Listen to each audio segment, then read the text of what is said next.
Audio Jungle। Hello दोस्तों, नमस्कार। आज की क्लास में आप सबका स्वागत है और ये महत्वपूर्ण प्रश्नोत्तरी राजस्थान कला एवं संस्कृति के ऊपर यहाँ पर हम 10 क्वेश्चन कवर करेंगे दोस्तों, और साथ में विस्तार से विस्तृत रूप में जानकारी भी देखने वाले हैं। पूरी तरह से हम यहाँ पर थ्योरी भी पढ़ेंगे। तो दोस्तों, आज की इस क्लास को शुरू करते हैं। और चैनल पर पहली बार देख रहे हो तो चैनल को सब्सक्राइब करिए, क्योंकि मैं इसी प्रकार का कंटेंट आप सबके लिए लेकर आता रहता हूँ। तो शुरू करते हैं। तो दोस्तों, पहला क्वेश्चन है, कौटिल्य के अनुसार दुर्ग कितने प्रकार के हैं? यहाँ पर आपको बताना है कौटिल्य के अनुसार दुर्गों के प्रकार 7, 4, 6, 9। तो इनमें से दोस्तों आपका जो सही उत्तर होगा, सही विकल्प होगा, वो क्या हो जाएगा? तो यहाँ पर सही विकल्प होगा आपका बी, 4। कौटिल्य के अनुसार 4 प्रकार के दुर्ग हैं। कौन कौन से हैं? एक बार पूरी तरह से थ्योरी के अनुसार हम देख लेते हैं यहाँ पर। तो यहाँ पर देखो, कौटिल्य के अनुसार दुर्ग 4 प्रकार के हैं। औदुग दुर्ग, और औदुग दुर्ग का मतलब क्या होता है?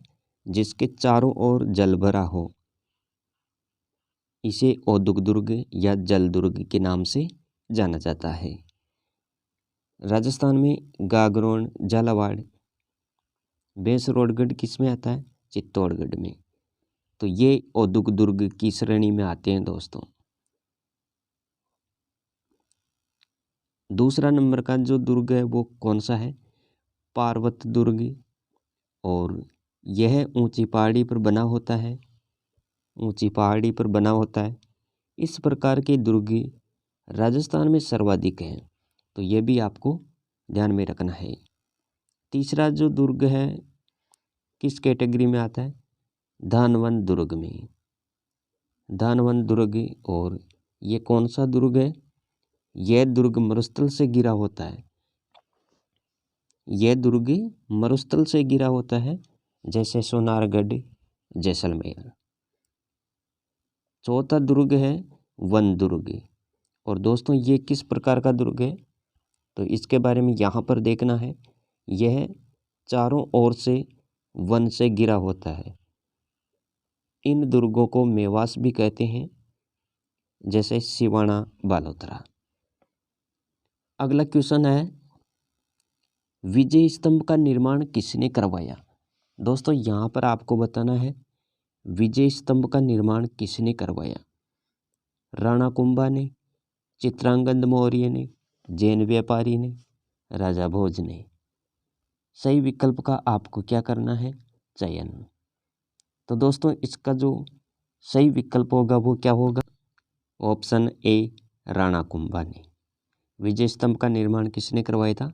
राणा कुंभा ने। तो यहाँ पर ये आपको देखना है। पूरी जानकारी यहाँ पर देखो।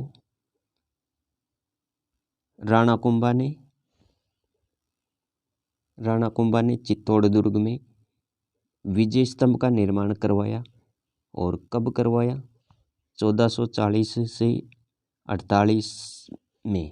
यह आपको याद रखना है। और यह निर्माण क्यों करवाया? तो यह निर्माण सारंगपुर मालवा विजय के उपलक्ष्य में। तो इतना आपको यहाँ पर देखना है।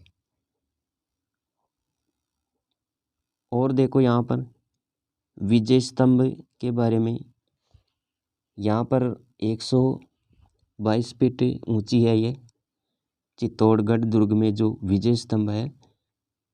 इसकी ऊंचाई कितनी है? 122 फीट ऊंची है। ये 9 मंजिला इमारत है। इसमें 157 सीढ़ियाँ बनी हुई है। आधार की चौड़ाई 30 फुट है। और दोस्तों यहाँ पर तीसरी जो मंजिल है उसमें 9 बार अरबी भाषा में अल्लाह शब्द लिखा हुआ है। 9 बार अल्लाह शब्द लिखा हुआ है। तो ये भी आपको ध्यान में रखना है। 15 अगस्त 1949 को 1 रुपये का डाक टिकट जारी किया गया। और राजस्थान पुलिस माध्यमिक शिक्षा बोर्ड का प्रतीक चिन्ह है। तो ये भी आपको नोट करना है। और क्या है, 9वीं मंजिल पर अत्रि महेश अभी कवि ने मेवाड़ी भाषा में कीर्ति स्तंभ प्रशस्ति की रचना की। इसमें राणा कुंभा की विजय का वर्णन है। तो इतना यहाँ पर आपको देखना है। इसके चारों ओर मूर्तियाँ होने के कारण इसे मूर्तियों का अजायब घर भी कहते हैं। तो ये इतना फैक्ट आपको यहाँ पर विजय स्तंभ के बारे में याद रखना है। अगले क्वेश्चन पर चलते हैं। 16 खंभों की छतरी है। यहाँ पर आपको बताना है 16 खंभों की छतरी। लालसोट दौसा, चित्तौड़गढ़ दुर्ग, नागौर दुर्ग, जोधपुर दुर्ग। तो दोस्तों इसका जो सही ऑप्शन होगा वो क्या होगा? ऑप्शन सी, नागौर दुर्ग। 16 खंभों की छतरी यहाँ पर है। और देख लेते हैं इसके बारे में। तो यहाँ पर देखो आप, ऑप्शन सी नागौर दुर्ग, और लालसोट में क्या है? 6 खंभों की छतरी। 6 खंभों की छतरी लालसोट में है। चित्तौड़गढ़ दुर्ग में या चित्तौड़गढ़ में 6, 4, 8 खंभों की छतरी, ये भी आपको यहाँ पर देखना है।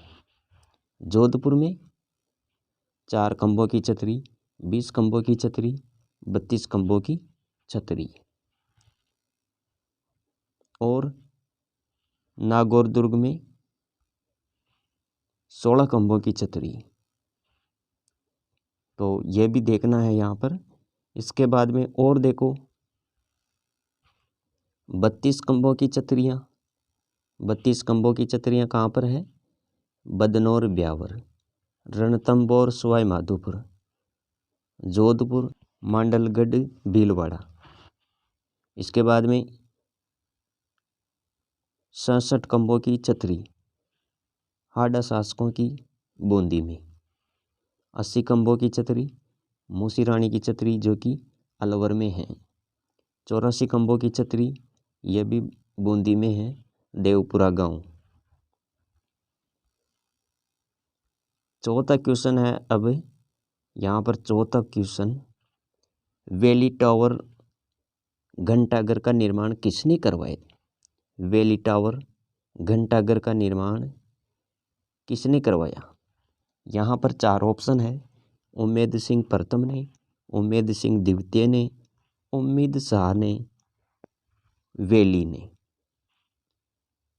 तो यहाँ जो सही ऑप्शन होगा दोस्तों, उम्मेद सिंह द्वितीय ने। यह आपको सही ऑप्शन का चयन करना है। वैली ये गलत हो जाएगा, इसको आपको ध्यान में नहीं रखना है। ये देखो यहाँ पर सही ऑप्शन क्या है? ऑप्शन बी, उम्मेद सिंह द्वितीय ने। वैली टावर घंटाघर कहाँ पर है? कोटा। इसका निर्माण पॉलिटिकल एजेंट वैली की देखरेख में, ये इनकी देखरेख में निर्माण करवाया गया था। और निर्माणकर्ता कौन है? तो यहाँ पर आपको देखना है उम्मेद सिंह को, वैली की देखरेख में। और ये समय याद रखना, महाराव उम्मेद सिंह द्वितीय ने कोटा में करवाया था। तो इतना फैक्ट आपको यहाँ पर देखना है। अब अगले क्वेश्चन की बात करते हैं दोस्तों। 5वां क्वेश्चन है, निम्न में से सिरोही का जैन मंदिर है।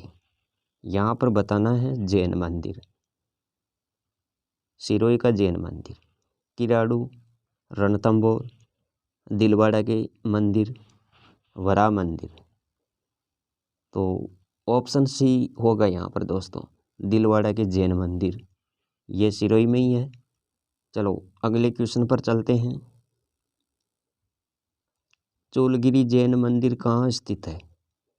अब आ गया हमारे पास चोलगिरी जैन मंदिर, और ये कहाँ पर है दोस्तों?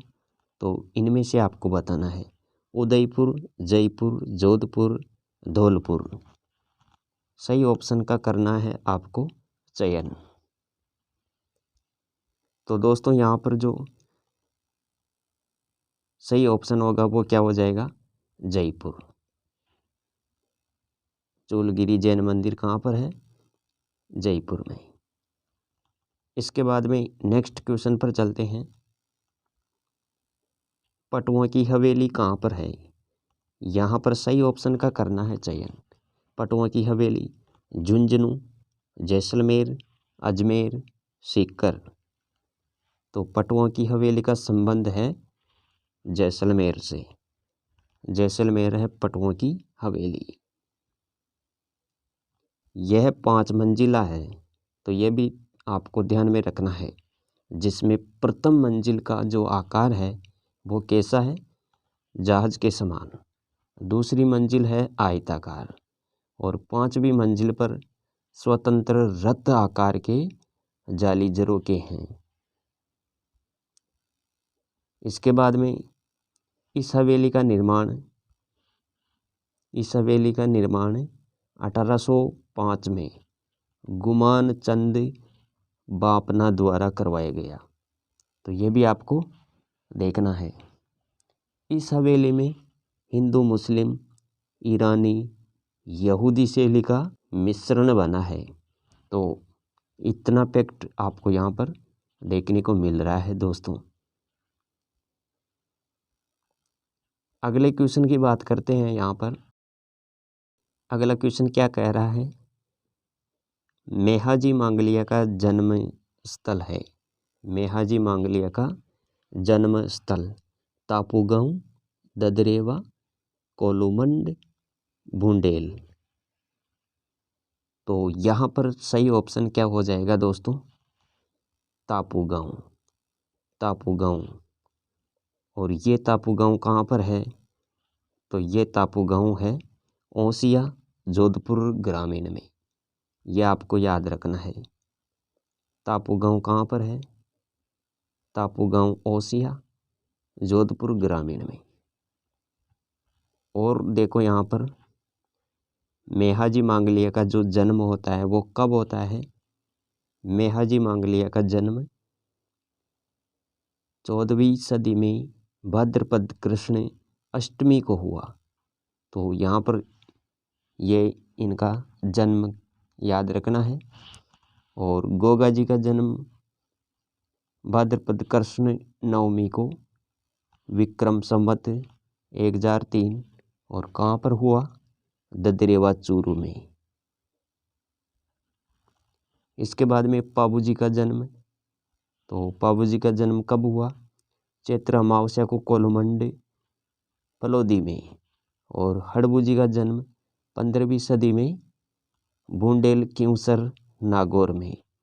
तो इतना फैक्ट आपको यहाँ पर इस क्वेश्चन से रिलेटेड।